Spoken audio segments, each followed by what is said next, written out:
Capítulo 7. Como conseguir o que você realmente quer? São puras todas as emoções que aglutinam e elevam você. É impura a emoção que pega apenas uma parte do seu ser, e assim o distorce. Frase de Rainer Maria Rilke. Dei meu primeiro ataque.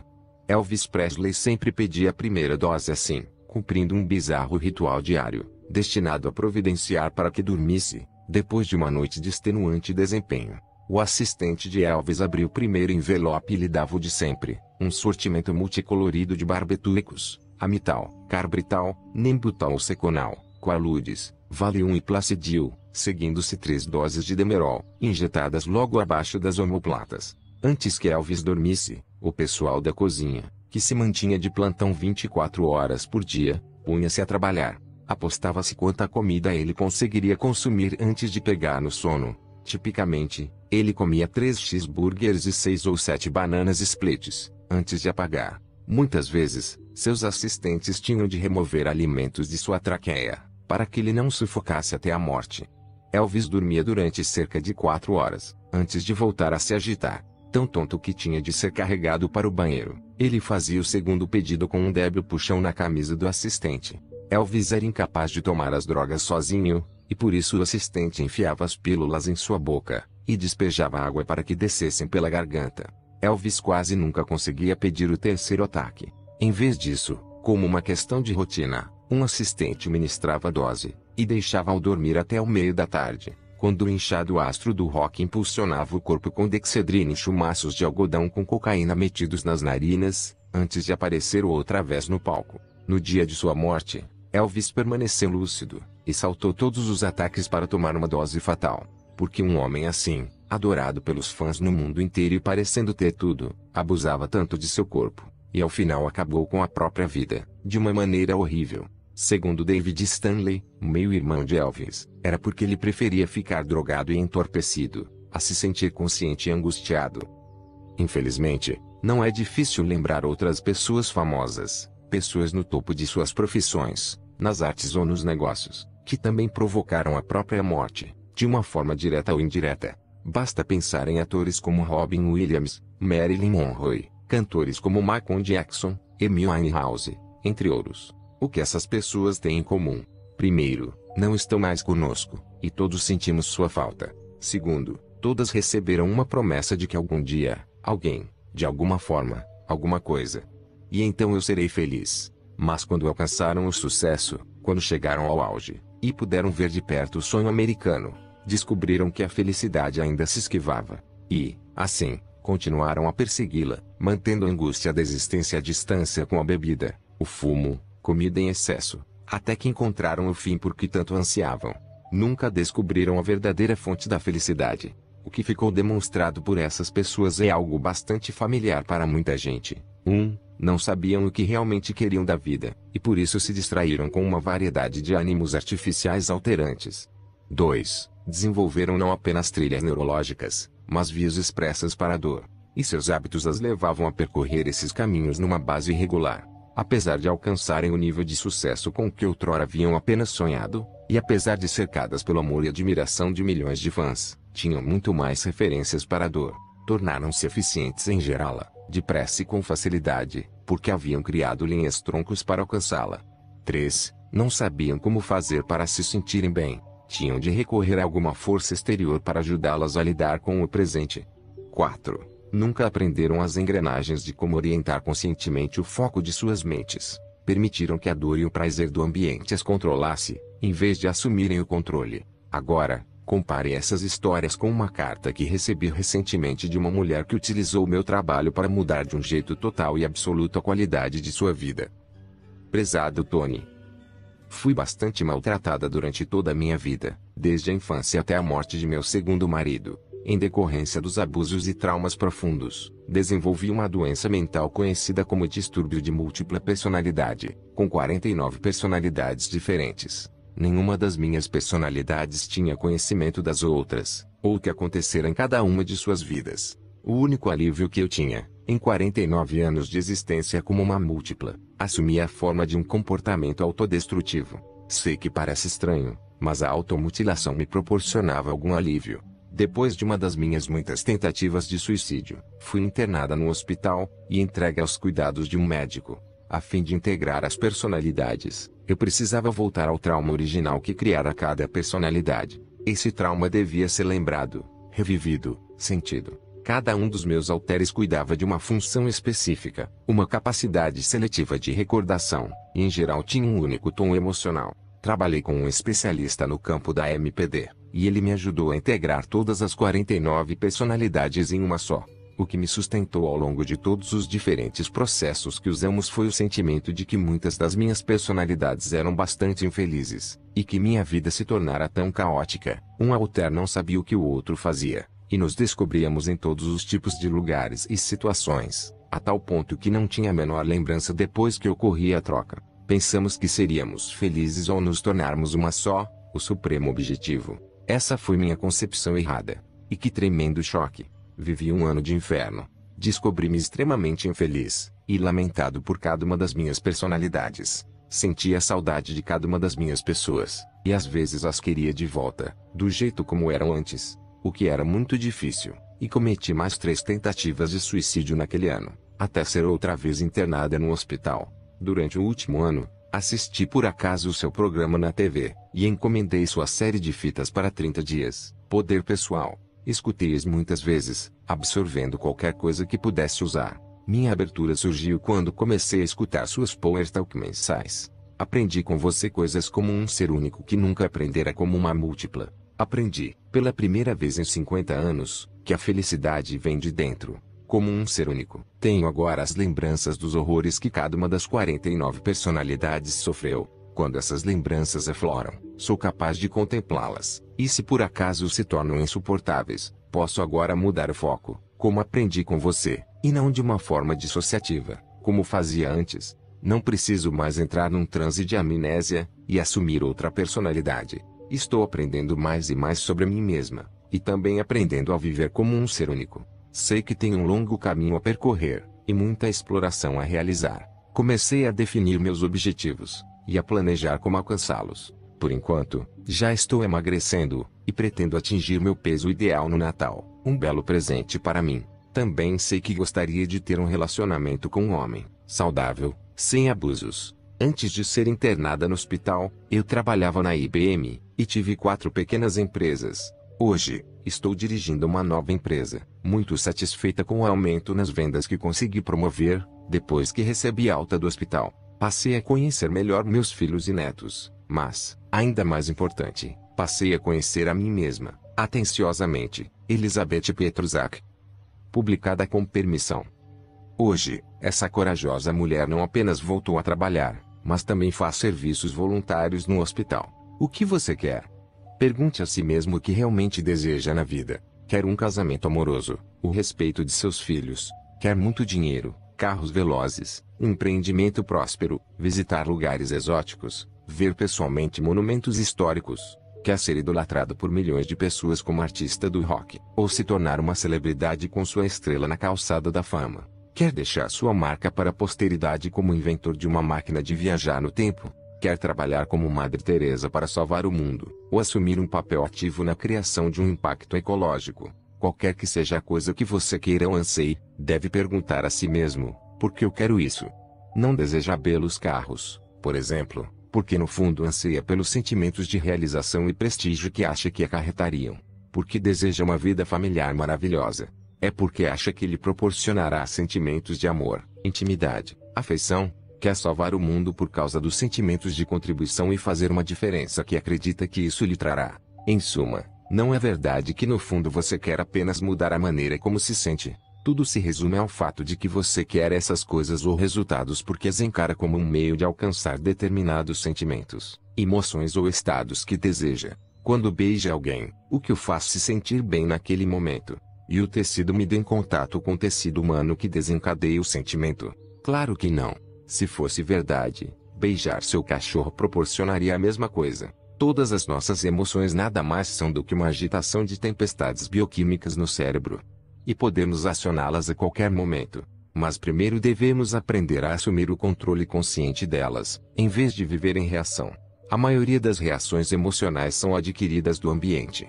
Modelamos deliberadamente algumas, e tropeçamos em outras. A mera consciência desses fatores é a base para a compreensão do poder do Estado. Sem a menor dúvida, tudo o que fazemos é para evitar a dor ou obter prazer, mas podemos mudar de imediato aquilo que acreditamos que vai levar à dor ou ao prazer, pela reorientação do foco e pela mudança dos estados mental, emocional, fisiológico. Como eu disse no capítulo 3 de Poder Ilimitado, um estado pode ser definido como a soma de milhões de processos neurológicos acontecendo dentro de nós, a soma total de nossas experiências em qualquer momento determinado. A maioria dos estados ocorre sem qualquer orientação consciente de nossa parte. Vemos algo, e reagimos com o ingresso num estado. Pode ser um estado fértil e útil, ou pode ser um estado árido e limitador, mas não há muito que a maioria das pessoas possa fazer para controlá-lo. Você já se descobriu incapaz de recordar o nome de um amigo? Ou como soletrar uma palavra difícil? Como sonho? Como não foi capaz? Sabia a resposta, com certeza. Porque é estúpido? Não, porque se encontrava num estado de estupidez. A diferença entre uma atuação medíocre ou brilhante não se baseia na sua capacidade, mas sim no estado de sua mente e, ou corpo em qualquer momento determinado. Você pode ser talentoso, com a coragem e determinação de Marva Collins, a graciosidade e elegância de Fred Astaire, a força e resistência de Nolan Ryan, a compaixão e inteligência de Albert Einstein. Mas se submergir continuamente em estados negativos, nunca realizará essa promessa de excelência. Mas se conhecer o segredo do acesso a seus estados mais férteis, poderá literalmente fazer maravilhas. O estado em que você se encontra em qualquer momento específico determina suas percepções da realidade, e em consequência suas decisões e comportamento. Em outras palavras, seu comportamento não é o resultado de sua capacidade, mas do estado em que se encontra no momento. Para mudar sua capacidade, mude seu estado. Para aproveitar os incontáveis recursos que existem dentro de você, ingresse num estado de aproveitamento e expectativa ativa. E observe os milagres ocorrerem. Mas como podemos mudar nossos estados emocionais? Pense em seus estados como a operação de um aparelho de televisão. Para ter cores firmes, com um som incrível, é preciso ligar o aparelho. Ligar sua fisiologia é, como dar ao aparelho a eletricidade de que precisa para operar. Se você não tem o essencial, não terá imagem, nem som, apenas uma tela vazia. Da mesma forma, se você não se ligar, usar todo o seu corpo, em suma, sua fisiologia, pode se descobrir incapaz de soletrar sonho. Alguma vez já acordou para cambalear ao redor, incapaz de pensar com clareza ou funcionar direito, até que se movimentou o suficiente para o sangue fluir melhor? Depois que a estática acaba, você está ligado, e as ideias passam a fluir. Se você se encontra no estado errado, não vai obter qualquer recepção, mesmo que tenha as ideias certas. Depois que você está ligado, é claro, precisa sintonizar com o canal certo, a fim de alcançar o que realmente deseja. Mentalmente, deve focalizar aquilo que o fortalece. Não importa o que você focalize, qualquer coisa em que sintonizar, vai sentir com mais intensidade. Portanto, se não gosta do que está fazendo, talvez seja o momento de mudar o canal. Há sensações ilimitadas, meios ilimitados de encarar praticamente qualquer coisa na vida. Se o que você faz não funciona, mude o canal, e sintonize com algo que lhe proporcionará as sensações que sempre desejou. Todas as sensações por que você anseia estão disponíveis durante todo o tempo. Basta sintonizar o canal certo. Há dois meios primários, portanto, de mudar seu estado emocional, pela mudança da maneira como usa seu corpo físico, ou pela mudança do foco. Fisiologia, o poder do movimento. Uma das distinções mais importantes que tenho feito, durante os 10 últimos anos de minha vida, é simplesmente a seguinte: a emoção é criada pelo movimento. Tudo o que sentimos é o resultado da maneira como usamos nossos corpos. Até mesmo mudanças mínimas nas expressões faciais ou gestos mudarão a maneira como nos sentimos em qualquer momento determinado, e por consequência, a maneira como avaliamos nossas vidas. A maneira como pensamos, e a maneira como agimos. Experimente algo ridículo por um segundo. Finja que é um maestro um tanto entediado e sisudo, balançando os braços num movimento ritmado. Faça-o bem devagar. Não se excite, faça-o como uma rotina, e cuide para que seu rosto reflita um estado de tédio. Repare como se sente. Agora, levante as mãos, bata palmas com toda a força, estique os braços para trás o mais depressa que puder, com um sorriso tolo no rosto. Intensifique isso, acrescentando o movimento vocal de um som alto e explosivo, o movimento do ar por seu peito. garganta e boca vai mudar como se sente de uma forma ainda mais radical. Esse movimento e a rapidez com que o criou, tanto no corpo quanto nas cordas vocais, mudarão no mesmo instante o modo como se sente. Cada movimento tem uma fisiologia específica vinculada, postura, respiração, padrões de movimento, expressões faciais. Na depressão, isso é óbvio.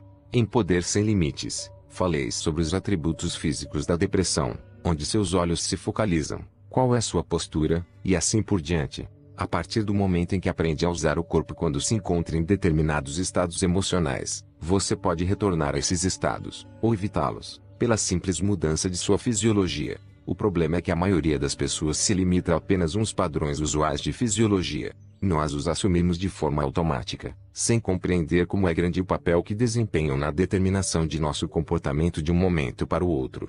Cada um de nós tem mais de 80 músculos diferentes no rosto, e se esses músculos se acostumam a expressar depressão, tédio ou frustração, então esse padrão muscular habitual começa a literalmente determinar nossos estados, para não mencionar o caráter físico. Sempre peço às pessoas em meu seminário, Encontro com o Destino, que anotem todas as emoções que sentem numa semana média. Entre as incontáveis possibilidades, descobri que a média é de menos de uma dúzia.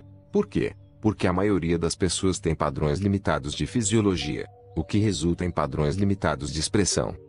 Tipos de emoções que uma pessoa pode sentir numa semana: estressada, frustrada, furiosa, insegura, solitária, entediada, angustiada, feliz, aliviada, amada, animada, alegre.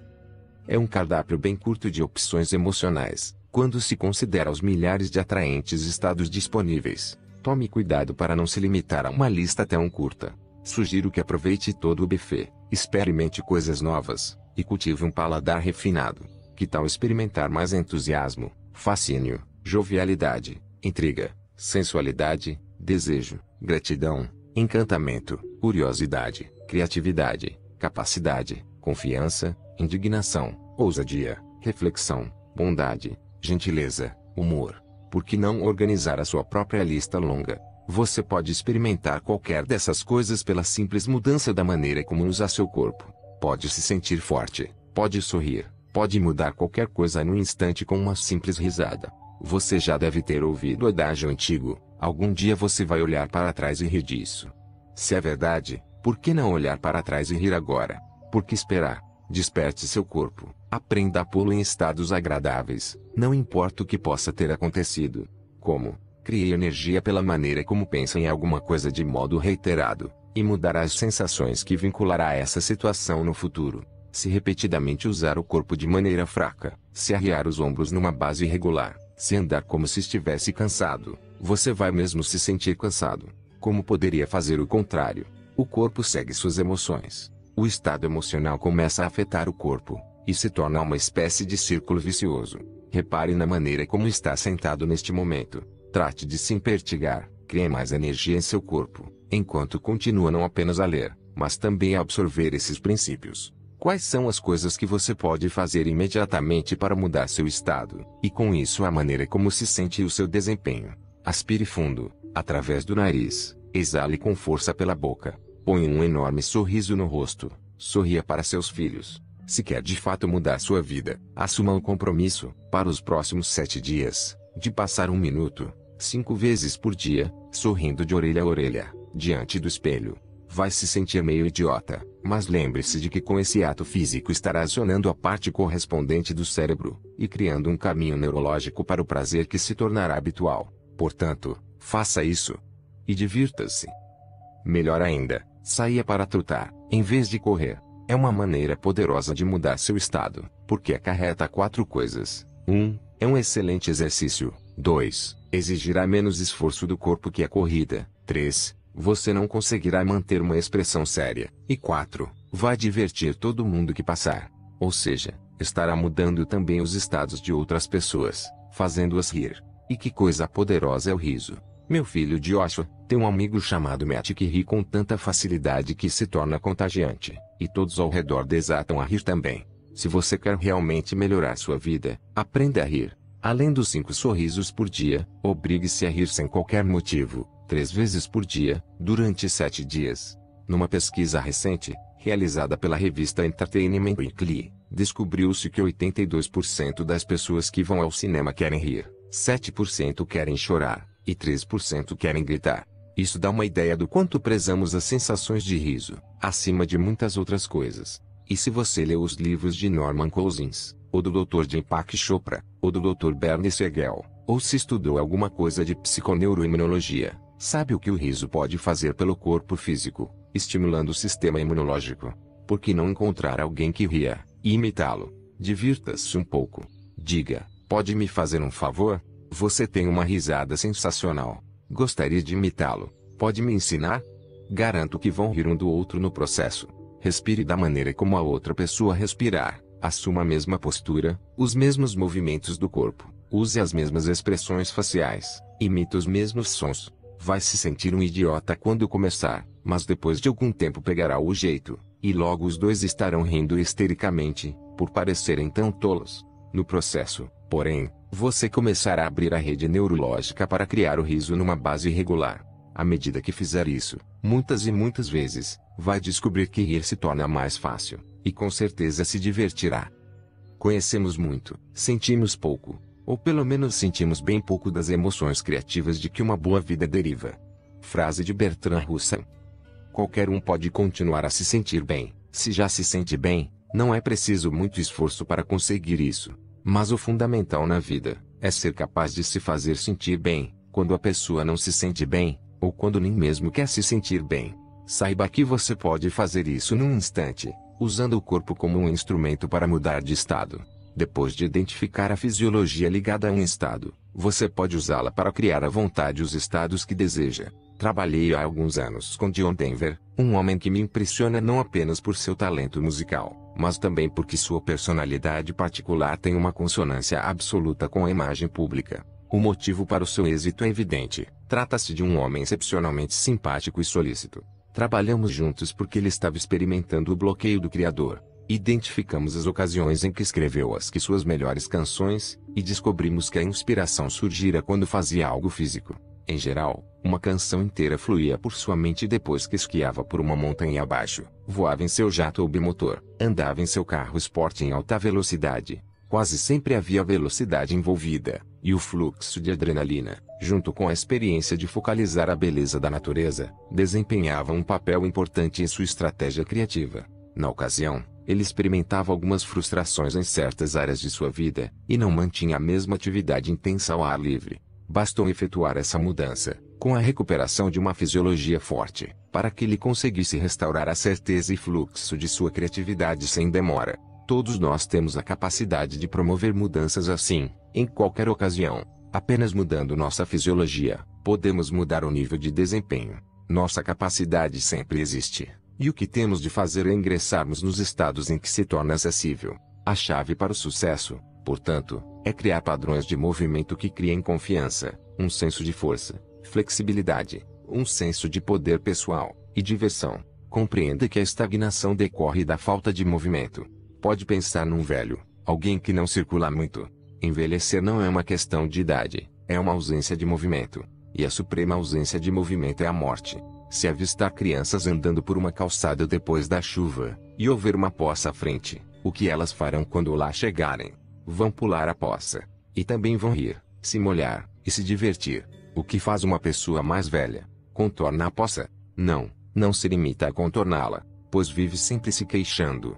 Você quer viver de uma maneira diferente. Quer viver com o vigor em seus passos, um sorriso no rosto. Por que não converter a jovialidade numa nova prioridade sua? Faça com que se sentir bem seja sua expectativa. Não precisa ter um motivo para se sentir bem. Está vivo, pode se sentir bem sem nenhum motivo. Foco, o poder da concentração. Se você quisesse, não poderia ficar deprimido de um momento para outro. Pode apostar que sim, só por focalizar alguma coisa em seu passado que foi horrível. Não temos todos uma experiência lamentável no passado. Se você focalizá-lo o suficiente, imaginá-la, pensar a respeito, logo começará a senti-la. Já assistiu a um filme horrível? Voltaria para assistir esse filme centenas de vezes? Claro que não. Por quê? Porque não se sentiria bem ao fazer isso. Então por que voltar aos filmes horríveis em sua cabeça numa base regular? Por que se assistir nos seus papéis de que menos gosta, contracenando com a artista que menos aprecia? Por que projetar de novo desastres financeiros ou péssimas decisões em sua carreira? Esses filmes de classe B, é claro, não se limitam à sua experiência passada. Você pode focalizar neste momento alguma coisa que pensa que lhe faz falta, e se sentir mal. Melhor ainda, pode focalizar algo que ainda nem aconteceu, e se sentir mal a respeito de antemão.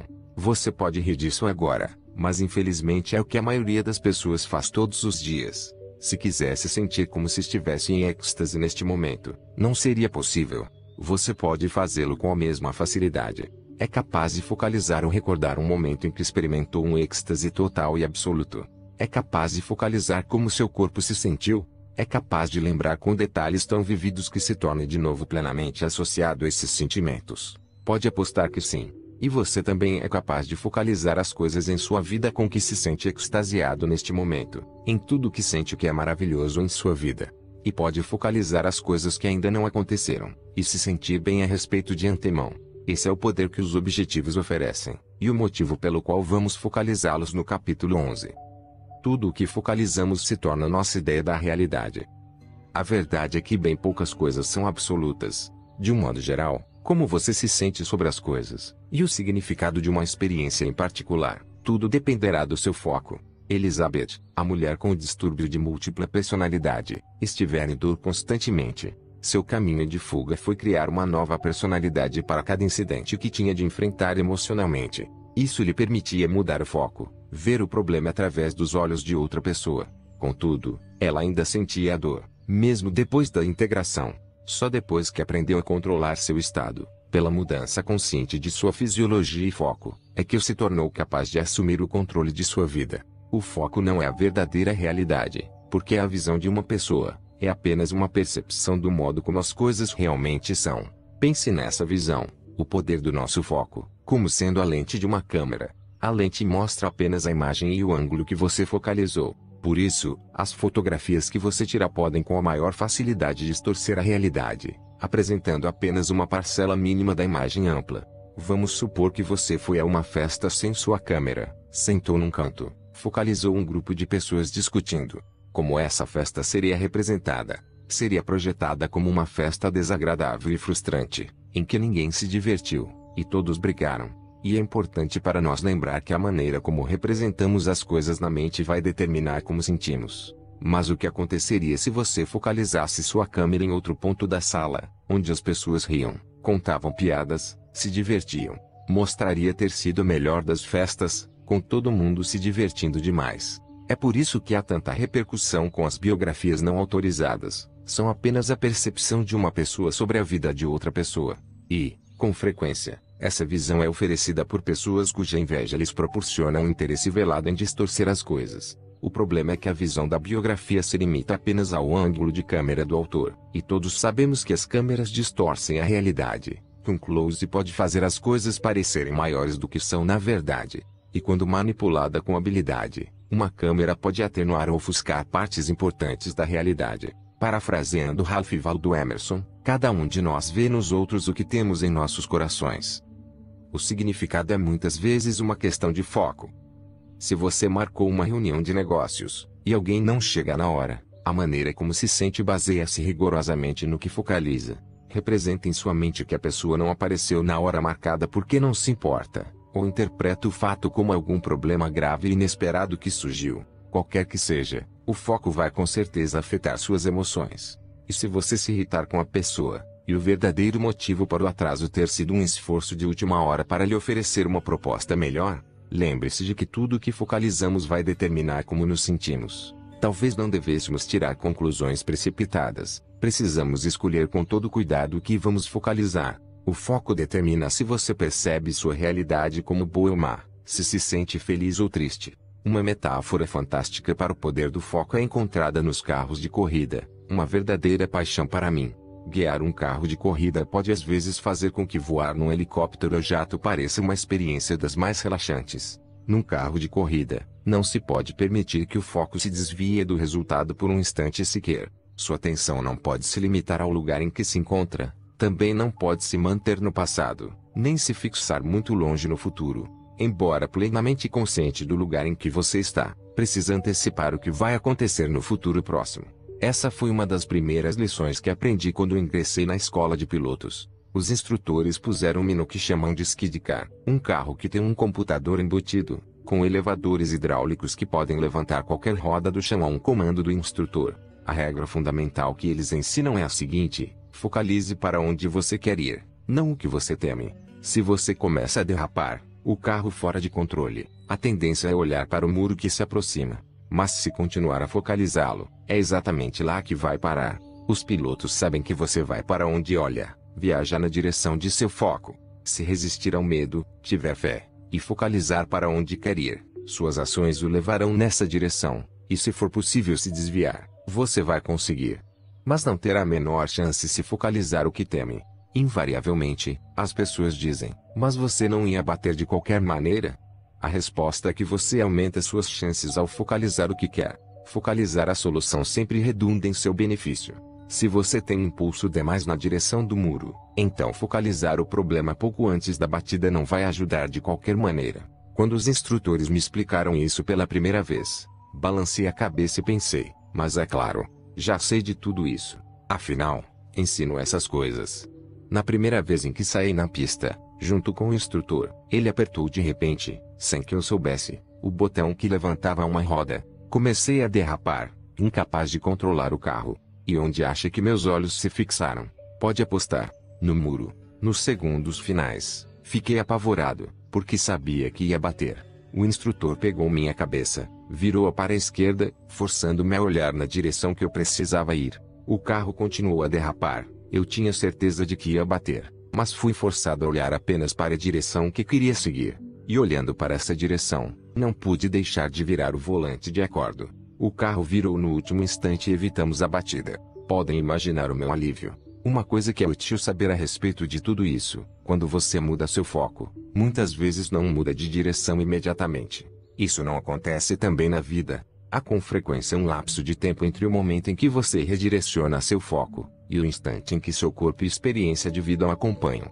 O que representa mais motivo ainda para começar a focalizar logo o que você quer, e não esperar com o problema por mais tempo. Aprendi a lição? Não.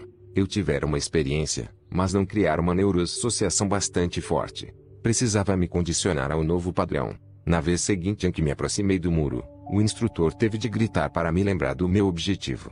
Na terceira vez, porém, virei a cabeça, deliberado e consciente. Confiei, e deu certo. Depois de fazer isso muitas vezes, quando entro agora num skid car, minha cabeça vira para onde quero ir, o volante vira também, e o carro acompanha. Isso garante que sempre conseguirei controlar meu foco? Não. Mas aumenta minhas chances, em 100 vezes. O mesmo acontece na vida. Em capítulos posteriores, você aprenderá alguns meios de assegurar que o condicionamento de seu foco seja positivo. Por enquanto, compreenda que precisa disciplinar sua mente. Uma mente fora de controle pode lhe fazer qualquer coisa. Uma mente dirigida é sua maior amiga. Pedi, e dar-se-vos-á. Buscai, e achareis. Batei, e abrir-se-vos-á. Mateus 7:7. A maneira mais poderosa de controlar o foco é através do uso de perguntas. Pois a qualquer coisa que você perguntar, seu cérebro oferecerá uma resposta, e qualquer coisa que procurar, haverá de encontrar. Se indagar, porque essa pessoa está se aproveitando de mim. Focaliza que alguém se aproveita de você, quer seja ou não verdade. Se indagar, como posso inverter essa situação? Obterá uma resposta mais fortalecedora. As perguntas constituem um instrumento tão poderoso para mudar sua vida que reservei o capítulo seguinte para falar exclusivamente a respeito. São um dos meios mais poderosos e simples para mudar a maneira como você se sente em relação a praticamente qualquer coisa, e assim mudar o rumo de sua vida, de um momento para outro. As perguntas proporcionam a chave para abrir nosso potencial ilimitado. Uma das melhores ilustrações disso é a história de um jovem que foi criado no Alabama. Há cerca de 15 anos, um valentão da 7ª série provocou-o para uma briga, esmurrou-o no nariz, e deixou-o desmaiado. Quando recuperou os sentidos, o rapaz jurou que se vingaria, matando o valentão.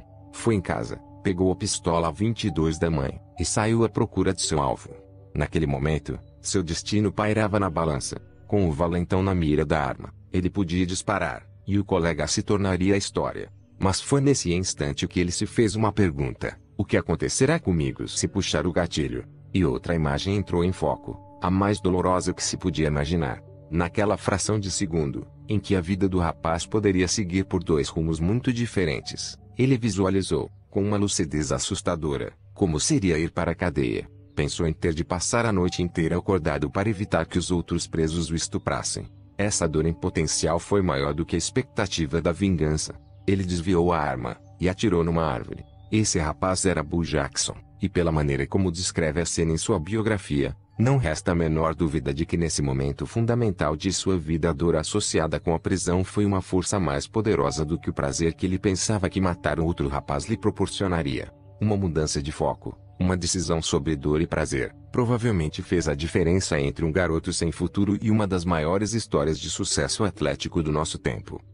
Assim como o armeiro apara e deixa a flecha reta, o mestre orienta seus pensamentos desgarrados. Buda.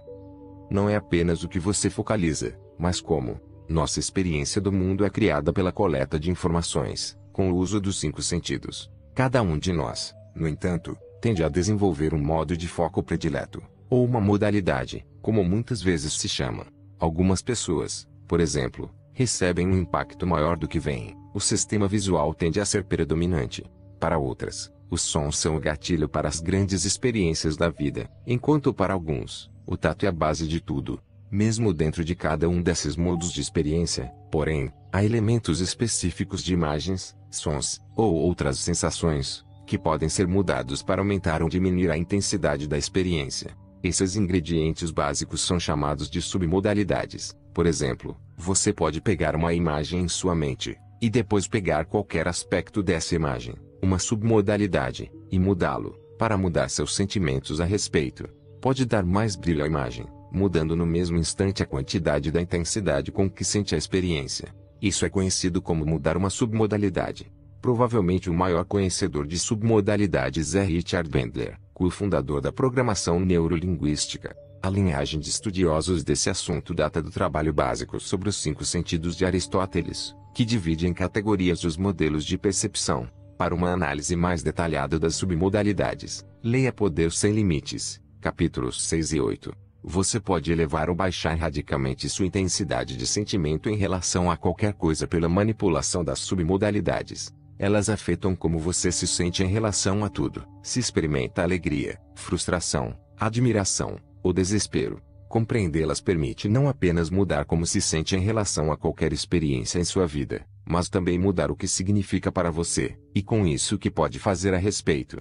Uma imagem que descobri ser muito útil é pensar nas submodalidades como os códigos de barras dos produtos comerciais, aquelas pequenas linhas pretas que substituíram as etiquetas de preços em quase todos os supermercados americanos. Os códigos parecem insignificantes, mas quando passados pelo scanner na caixa registradora informam ao computador qual é o produto, quanto custa, como sua venda afeta o estoque, e assim por diante. As submodalidades funcionam da mesma maneira. Quando acionamos o scanner do computador que chamamos cérebros, informam qual é a coisa, como nos sentimos a respeito, e o que fazer. Você possui os seus próprios códigos de barras, e há uma lista surgindo junto com as perguntas a formular, para determinar qual deles vai usar. Por exemplo, se você tende a focalizar as modalidades visuais, a quantidade de satisfação que obtém de uma lembrança específica é provavelmente uma consequência direta das submodalidades de tamanho, cor, brilho, distância e quantidade de movimento na imagem visual que projetou. Se representa para si mesmo com submodalidades auditivas, então como se sente depende do volume, ritmo, tonalidade, e outros fatores similares que atribui. Por exemplo, algumas pessoas, para se sentirem motivadas, precisam primeiro sintonizar um determinado canal. Se o seu canal predileto é visual, então focalizar os elementos visuais de uma determinada situação lhe proporciona mais intensidade emocional. Para outras pessoas, os canais importantes são o auditivo ou o sinestético. E para algumas, a melhor estratégia funciona como uma tranca de código. Primeiro, a tranca visual deve ser alinhada, depois a auditiva, em seguida a sinestética. Todos os 3 indicadores precisam ficar alinhados no ponto certo e na ordem certa para o cofre se abrir. A partir do momento em que você tiver consciência disso, vai perceber que as pessoas estão constantemente usando palavras em sua linguagem cotidiana para indicar em que sistema e em que submodalidades se encontram sintonizadas. Escute as maneiras como descrevem suas experiências, e aceite literalmente. Por exemplo, Nas duas últimas frases usei os termos sintonizadas e escute. É evidente que são indicações auditivas. Quantas vezes já ouviu alguém dizer, não posso me imaginar a fazer isso?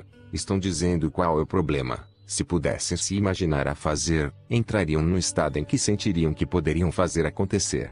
Alguém pode ter lhe dito uma ocasião, você está exagerando as coisas. Se você estava transtornado demais, é bem possível que a pessoa tivesse razão. Talvez você estivesse absorvendo as imagens em sua mente e tornando-as muito maiores, o que tende a intensificar a experiência. Se alguém diz, isso está me sufocando, você pode ajudar a fazer com que a pessoa se sinta menos angustiada com a situação, levando-a assim a um estado melhor para cuidar do problema. Se alguém diz, estou me desligando, você pode ajudá-lo a sintonizar de novo, a fim de que ele possa mudar de estado. Expressões comuns baseadas em submodalidades visuais. Isso deixa o meu dia mais claro. Isso põe as coisas numa perspectiva melhor. Isso tem alta prioridade. Esse cara tem um passado negro. Vamos ver o quadro mais amplo. Esse problema continua a me encarar de frente. Submodalidades auditivas. Ele vive emitindo estática. O problema é gritar comigo. Estou ouvindo direito. Parei tudo o que fazíamos com um ranger de pneus. O cara está fora do ritmo. Isso soa maravilhoso. Submodalidades sinestéticas. Esse cara é escorregadio. A pressão aumenta e diminui. Essa coisa está pesando em mim. Sinto que carrego todo o peso nas costas. E se conserto é mesmo quente. Estou totalmente imerso nesse projeto.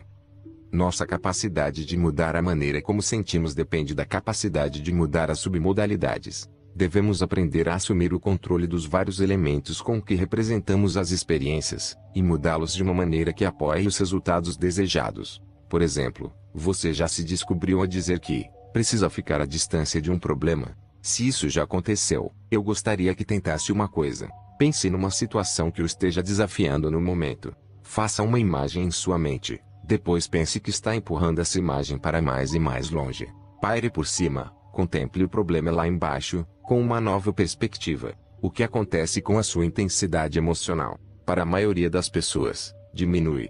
E se a imagem se torna mais indistinta e menor? Agora, pega a imagem do problema e torne-a maior, mais nítida, e mais próxima. Para a maioria das pessoas, isso a intensifica.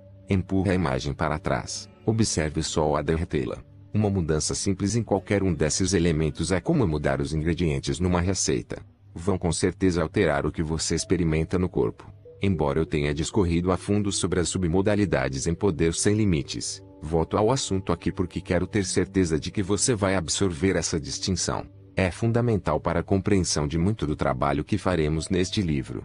Lembre-se, a maneira como você se sente em relação às coisas é instantaneamente alterada por uma alteração nas submodalidades. Por exemplo, pense em algo que aconteceu ontem. Apenas por um instante, imagine essa experiência. Tire a imagem da memória e projete-a para trás de você. Pouco a pouco, empurre-a para trás, até que fique a quilômetros de distância, pequena, apenas um ponto vago na escuridão. A impressão é de que aconteceu ontem, ou há muito tempo. Se a lembrança é agradável, traga-a de volta. Caso contrário, deixe-a lá atrás. Quem precisa focalizar uma lembrança assim? Em contraste, você teve algumas experiências maravilhosas em sua vida. Pense numa agora. Uma experiência que tem acontecido há muito tempo. Recorde as imagens dessa experiência. Traga-as do fundo da memória. Ponha-as na sua frente. Faça com que sejam grandes, nítidas, coloridas. Torne-as tridimensionais. Entre no corpo que tinha na ocasião, e sinta a experiência neste momento como se estivesse lá. Parece que aconteceu há muito tempo, ou é algo que você desfruta agora. Como pode perceber, até sua experiência de tempo pode ser mudada pela mudança das submodalidades. Crie a sua própria planta. A descoberta de suas submodalidades é um processo divertido. Você pode querer fazer isso sozinho, embora talvez constate que é mais divertido fazê-lo com outra pessoa.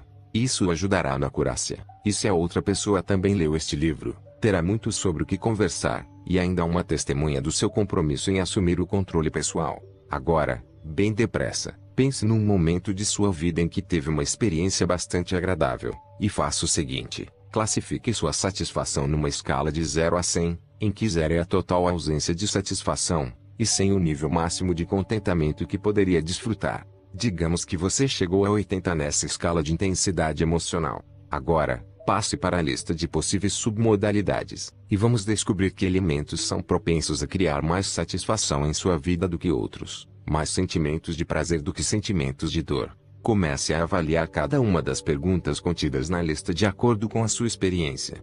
Por exemplo, ao lembrar a experiência e focalizar as submodalidades visuais, pergunte a si mesmo: é um filme ou uma imagem parada? Se for um filme, verifique qual é a sensação. É agradável? Agora, mude para o oposto. Transforme numa imagem parada, e veja o que acontece. Seu nível de satisfação diminui, cai de uma maneira significativa. Em que porcentagem? Ao converter numa imagem parada, caiu de 80 para 50, por exemplo.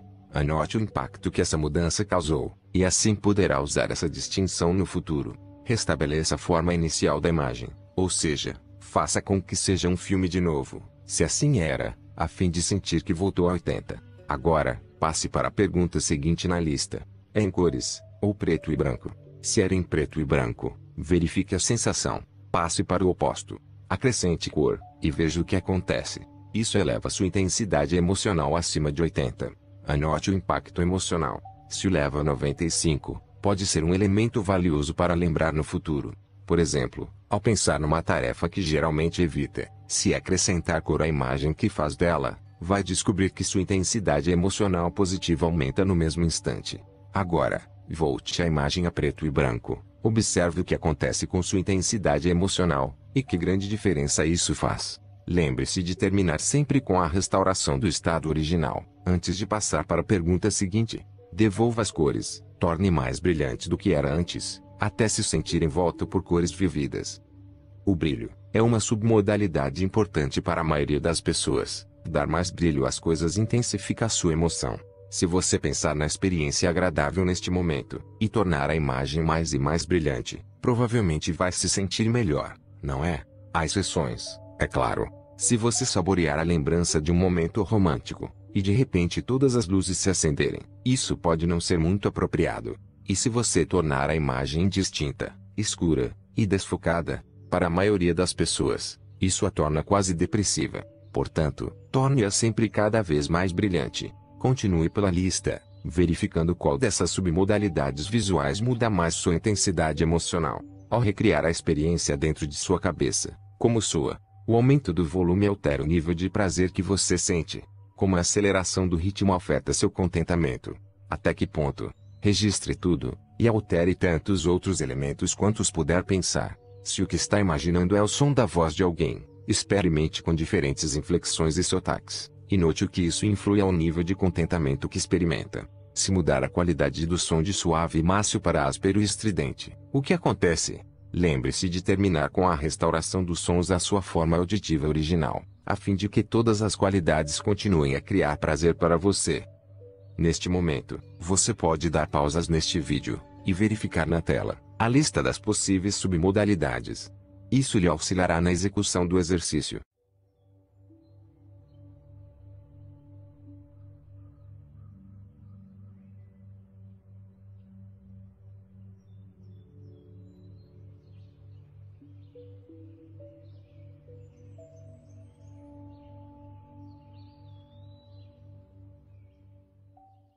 Ao final, focalize as submodalidades sinestéticas. Ao recordar a experiência agradável, a mudança dos vários elementos sinestéticos intensifica ou diminui o prazer. O aumento da temperatura faz com que se sinta mais confortável, ou o deixa irritado. Focalize sua respiração. Como está respirando? Se mudar a qualidade da respiração, de rápida e superficial para longa e profunda, como isso afeta a qualidade de sua experiência? Note que diferença isso faz, e escreva. E a textura da imagem? Altere isso. Passe de macia e fofa, para úmida e escorregadia, viscosa e pegajosa. Ao passar por todas essas mudanças, como seu corpo se sente? Anote tudo. Depois que fizer experiências com toda a lista de submodalidades, volte e ajuste, até que aflore a imagem mais agradável. Faça com que seja bastante real, a fim de poder tirar o máximo de proveito. Ao efetuar esses exercícios, vai constatar que algumas dessas submodalidades são muito mais poderosas para você do que outras. Todos somos diferentes, e cada um tem os seus meios preferidos de representar suas experiências. O que você acaba de fazer, na verdade, foi criar uma planta que indica como seu cérebro está sintonizado. Mantenha-a e use-a, vai ser útil algum dia. Talvez até hoje. Sabendo que submodalidades o acionam, você saberá como aumentar as emoções positivas e diminuir as emoções negativas. Por exemplo, se você sabe que projetar algo grande e brilhante, e trazê-lo para bem perto, pode intensificar sua emoção de forma considerável, é capaz de se motivar a fazer uma determinada coisa pela mudança de suas imagens, de forma que atendam a esses critérios. Também saberá que não deve tornar seus problemas grandes, brilhantes e próximos. Caso contrário, intensificará também as emoções negativas. Saberá como se livrar depressa de um estado limitador, e ingressar num estado energizante e fortalecedor. E pode se tornar mais bem equipado para continuar em seu caminho para o poder pessoal. Conhecer o importante papel que as submodalidades desempenham em sua experiência da realidade é fundamental para enfrentar os desafios. Por exemplo, é uma questão de submodalidades se você se sente confuso ou no caminho certo. Se pensar numa ocasião em que se sentiu confuso, procure se lembrar se representou a experiência como uma imagem parada em um filme. Depois, compare com uma ocasião em que sentiu que compreendia alguma coisa. Muitas vezes as pessoas se sentem confusas porque têm uma série de imagens na cabeça, empilhadas, numa mistura caótica, porque alguém andou falando muito depressa ou muito alto. Já outras pessoas ficam confusas se as coisas lhes são ensinadas devagar demais. Essas pessoas precisam ver imagens em forma de filme, ver como as coisas se relacionam entre si. Caso contrário, o processo também se torna dissociado. Percebe como compreender as submodalidades de outra pessoa pode ajudá-lo a ensinar de uma forma muito mais eficaz? O problema é que a maioria das pessoas aceita os padrões limitadores, faz com que se tornem grandes, brilhantes, próximos, ruidosos ou pesados, quaisquer que sejam as submodalidades com que estamos mais sintonizados. E depois especula por que se sente sufocada. Se algum dia ingressou nesse estado e conseguiu sair, provavelmente porque você ou outra pessoa pegou essa imagem e mudou-a, reorientando o foco, até que você finalmente disse: ora, não era uma coisa tão grande assim. Ou trabalhou num determinado aspecto, e ao fazê-lo, no entanto, acabou chegando à conclusão de que não parecia um projeto tão grande. Afinal, todas essas estratégias são simples. E muitas foram apresentadas em Poder Sem Limites. Neste capítulo, estou esperançado que você aguce seu apetite, e passe a ter conhecimento de sua existência. Mude seus estados, e mude sua vida. Você pode agora mudar seu estado de muitas maneiras, e todas são bem simples. Pode mudar sua fisiologia imediatamente, apenas mudando a respiração. Pode mudar o foco ao determinar o que focalizar, ou a ordem das coisas que focaliza, ou como focaliza. Pode mudar suas submodalidades. Se tem focalizado de uma forma sistemática, o pior que pode acontecer, não há desculpa para continuar a fazer isso. Comece agora a focalizar o melhor. O segredo na vida é ter tantos meios de orientá-la que se torna uma arte. O problema da maioria das pessoas é dispor apenas de uns poucos meios de mudar seu estado. Comem demais, bebem demais, dormem demais, fumam, ou consomem drogas. Nada disso nos fortalece. E tudo pode ter consequências desastrosas e trágicas. O maior problema é que muitas dessas consequências são cumulativas, e por isso nem percebemos o perigo, até que já é tarde demais. Foi o que aconteceu com Elvis Presley, e infelizmente é o que também ocorre todos os dias com muitas pessoas. Imagine uma desafortunada rã, numa panela, sendo fervida até a morte. Se fosse largada com a água já fervendo, o choque do calor faria com que pulasse de volta no mesmo instante. Mas com o calor aumentando pouco a pouco, ela não nota que corre perigo, até que já é tarde demais para pular fora. A viagem para a queda fatal começa quando você não controla seus estados, porque, se não controla seus estados, não é capaz de consolar seu comportamento. Se há coisas que precisa realizar, mas não se torna motivado, compreenda que seu estado não é o apropriado. Isso não é uma desculpa, porém é uma ordem. É uma ordem para fazer qualquer coisa que seja necessária para mudar seu estado, quer seja através da mudança da fisiologia ou do foco. Em determinada ocasião, eu me pus num estado de ser pressionado a escrever meu livro. Não é de admirar que eu sentisse que era impossível. Tive de encontrar um meio de mudar meu estado. Caso contrário, você não estaria lendo isto hoje. Tive de entrar num estado de criatividade, de citação. Se você quer fazer uma dieta, não vai dar certo se estiver num estado de apreensão, preocupação, ou frustração. Você precisa assumir um estado de determinação para alcançar o êxito. Ou, se quer ter um desempenho melhor em seu trabalho, compreenda que a inteligência é muitas vezes um fator do estado. Pessoas que supostamente possuem uma capacidade limitada descobrirão seu talento explodindo se assumirem um novo estado. Já demonstrei isso muitas vezes com disléxicos. A dislexia é uma função das faculdades visuais, mas também é uma função dos estados mental e emocional. As pessoas disléxicas não invertem letras e palavras cada vez que leem alguma coisa. Podem fazer isso na maior parte do tempo, mas não fazem durante todo o tempo. A diferença entre os momentos em que podem ler direito e as ocasiões em que invertem as letras decorre do estado em que se encontram. Se você muda seu estado, muda no mesmo instante o desempenho. Qualquer pessoa disléxica ou com qualquer outra dificuldade baseada nos estados pode usar essas estratégias para alterar a situação. Como o movimento pode mudar de forma instantânea como nos sentimos, faz sentido criar uma porção de maneiras de mudar nosso estado com um único e singular movimento. Uma das coisas que mudou minha vida mais profundamente foi algo que aprendi há muitos anos. Encontrei no Canadá um homem que estava partindo madeira ao estilo de karatê. Em vez de passar 1 ano e meio ou 2 anos para aprender isso, com um treinamento em artes marciais, simplesmente descobriu que ele focalizava, e como focalizava em sua cabeça, quais eram suas convicções, e qual a estratégia física, como usava o corpo para partir a madeira. Pratiquei muitas e muitas vezes os movimentos físicos, de forma idêntica, com tremenda intensidade emocional, transmitindo para o cérebro profundas sensações de certeza. E durante todo o tempo o instrutor me corrigia os movimentos. Parti um pedaço de madeira, depois 2, 3 e 4. O que eu fizera para conseguir isso? 1. Elevar a meus padrões, e tornar a partir a madeira um imperativo, algo que antes aceitaria como uma limitação. 2. Mudei a convicção limitadora sobre minha capacidade de fazer isso, ao mudar o estado emocional para o de certeza. E 3. Projetei uma estratégia eficaz para obter o resultado.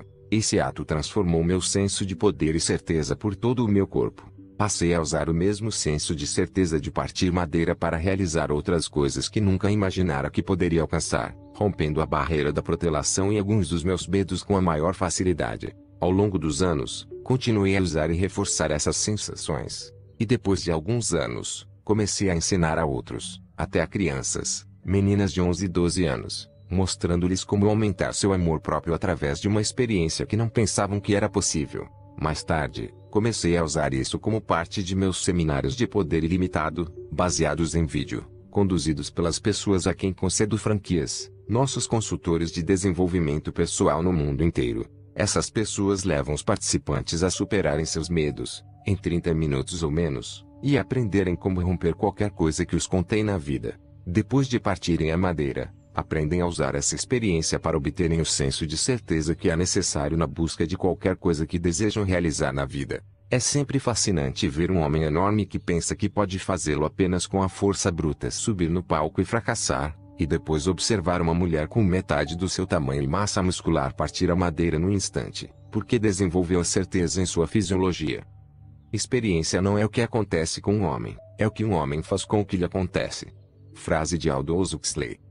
Você tem de compreender que deve assumir o controle consciente da orientação de sua própria mente. Tem de fazê-lo de forma deliberada, caso contrário, ficará à mercê de qualquer coisa que acontecer ao seu redor. A primeira habilidade que deve dominar é a capacidade de mudar seu estado instantaneamente, não importa qual seja o ambiente, não importa quão assustado ou deprimido esteja. É uma das habilidades básicas que as pessoas desenvolvem em meus seminários. Aprendem como mudar depressa seu estado, do medo e saber que não podem fazer coisa alguma, para saber que podem fazer algo, e serem capazes de tomar uma ação efetiva. O desenvolvimento de experiências assim, em que você pode mudar de um instante para outro, proporciona um tremendo poder em sua vida, algo que você não pode avaliar plenamente, até tentar. A segunda habilidade é a capacidade de mudar de estado de forma sistemática em qualquer ambiente. Talvez num ambiente que antes o deixava constrangido, mas em que pode agora mudar seu estado sempre que quiser, condicionando-se até se sentir bem, independente do lugar em que se encontre. A terceira habilidade é estabelecer um conjunto de padrões habituais para usar sua fisiologia e foco, a fim de se sentir sistematicamente bem, sem qualquer esforço consciente. Minha definição de sucesso é viver sua vida de uma maneira que o leve a sentir toneladas de prazer e quase nenhuma dor, e por causa de seu estilo de vida, fazer com que as pessoas ao seu redor sintam muito mais prazer do que dor. Alguém que realizou muita coisa, mas vive em dor emocional durante todo o tempo, ou se encontra cercado por pessoas em dor durante todo o tempo, não é realmente bem-sucedido. O quarto objetivo é possibilitar que outros mudem seu estado de um momento para outro, mudem seu estado em qualquer ambiente, e mudem seu estado pelo resto da vida. É isso que meus representantes aprendem a fazer em seminários, e no trabalho individual com pacientes. Portanto, o que você precisa para lembrar deste capítulo? Tudo o que você realmente quer na vida é mudar como se sente. Mais uma vez, todas as suas emoções não passam de tempestades bioquímicas em seu cérebro, e você pode controlá-las a qualquer momento que quiser. Pode sentir o êxtase agora, ou pode sentir dor ou depressão, tudo depende de você. Não precisa de drogas ou qualquer outra coisa externa para conseguir isso. Há meios muito mais eficazes e, como você já aprendeu no capítulo sobre convicções, as drogas podem ser sobrepujadas pelas substâncias químicas que você cria em seu próprio corpo, ao mudar o foco e a maneira como usa a sua fisiologia. Essas substâncias químicas são muito mais poderosas do que virtualmente qualquer substância externa. Cada momento grandioso nos anais do mundo é o triunfo de algum entusiasmo. Frase de Ralph Waldo Emerson. Você sabe como pode fazer se sentir bem? Numa viagem de negócios a Toronto, eu me sentia fisicamente estressado, por causa de uma intensa dor nas costas. Enquanto o avião descia, comecei a pensar no que precisava fazer ao chegar ao hotel. Já seriam 10:30 da noite, e teria de levantar cedo na manhã seguinte, a fim de conduzir meu seminário. Poderia comer alguma coisa, afinal, não comeria nada durante o dia inteiro, mas já era muito tarde. Poderia organizar meus papéis, e assistir ao noticiário da TV. Nesse instante, compreendi que todas essas ações não passavam de estratégias para sair da dor, e alcançar algum nível de prazer. Contudo, nenhuma delas era tão compulsiva assim. Precisava expandir minha lista de meios de experimentar prazer, independente da hora ou lugar. Você sabe como fazer para se sentir bem? Parece uma pergunta estúpida, não é mesmo? Mas você possui de fato um conjunto de meios específicos e fortalecedores para fazer se sentir bem de um momento para outro. Pode conseguir isso sem uso de comida, álcool, drogas, cigarro, ou outras fontes viciantes. Tenho certeza de que você dispõe de alguns meios assim, mas vamos expandir a lista. Neste momento, tratemos de identificar algumas das opções positivas que você já tomou para fazê-lo se sentir bem. Sente-se agora e escreva uma lista de coisas que já faz para mudar como se sente. E já que está fazendo uma lista, por que não acrescentar algumas coisas novas que talvez não tenha experimentado antes, e que podem também mudar de uma forma positiva o seu estado?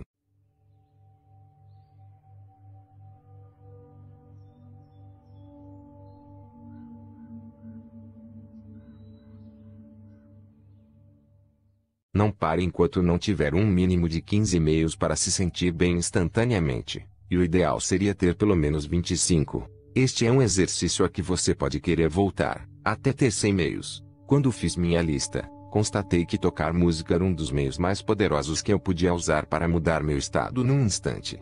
Ler era outro meio de me sentir bem, porque mudava meu foco, e adoro aprender, em particular a leitura de alguma coisa instrutiva e informativa, algo que posso aplicar de imediato em minha vida. Mudar os movimentos do corpo é algo que posso fazer a qualquer momento para romper um estado limitador, e entrar num estado criativo. Os exercícios do meu Stairmaster, com música tocando a toda, pular numa cama elástica, correr 8 km em aclive, nadar. Aqui estão outros meios: dançar, cantar junto com meus CDs prediletos, assistir a um filme de comédia, ir a um concerto, ouvir fitas de áudio informativas, entrar numa jacuzzi, tomar um banho quente, fazer amor com minha esposa, ter um jantar de família, com todos sentados à mesa, conversando sobre o que é mais importante para nós, abraçar e beijar meus filhos, abraçar e beijar Beck, levar Beck para assistir a um filme como Ghost, em que nos desmanchamos em lágrimas, criar uma nova ideia, uma nova companhia, um novo conceito, refinar ou melhorar qualquer coisa que eu esteja fazendo no momento, criar qualquer coisa, contar piadas para os amigos, fazer qualquer coisa que me leve a sentir que estou contribuindo, conduzir qualquer dos meus seminários, em particular os enormes, uma de minhas submodalidades prediletas, aprofundar minhas recordações, lembrar com nitidez uma experiência maravilhosa que tive recentemente, ou no passado, dentro de meu diário. Se você não tem um plano para o prazer, terá dor.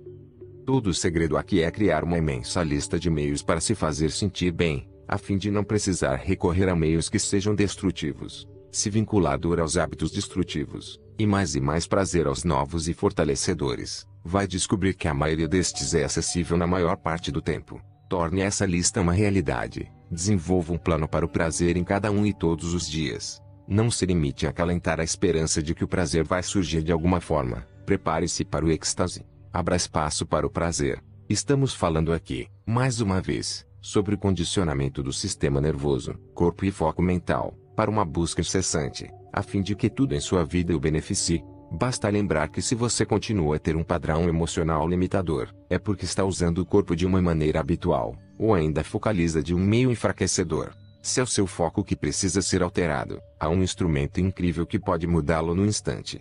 Você deve saber que,